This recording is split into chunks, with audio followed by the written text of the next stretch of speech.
I was like, oh, here he goes asking for money. But all he said was, he said, hey, man, you have an amazing testimony and people really need to hear it. Mm-hmm.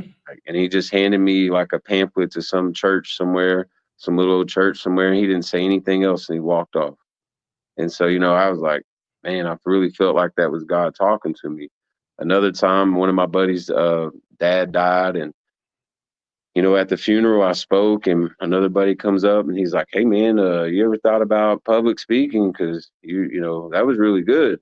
And so, basically, all these points in life, whenever I was locked up when I was 19, I was watching, whoever on TV, the preaching channels, and God was in my mind telling me, "I want you to do that."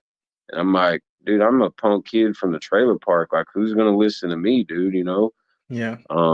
So anyways, he's been working on me, man. And whenever I got with my wife, that was a whole different, like I had been working on myself a little bit before that, as far as like self-help, all that kind of stuff, reading books. I got into Think and Grow Rich, and my Mm-hmm. mentor, my buddy who used to be my best friend on Xanax back in like 2016, he changed his life.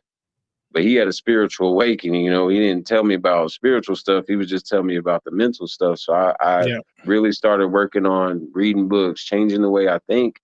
But then when I got in a relationship, it wasn't just me I was dealing with. So I was in a whole nother world, and that self control that I thought I had, that went out the window.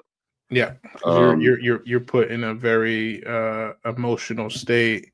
And you at that time you didn't know that both of you guys are bringing a level of baggage to the table that you got to kind of sift through, right? And and then manage and replace and work out and stuff like that. But go ahead.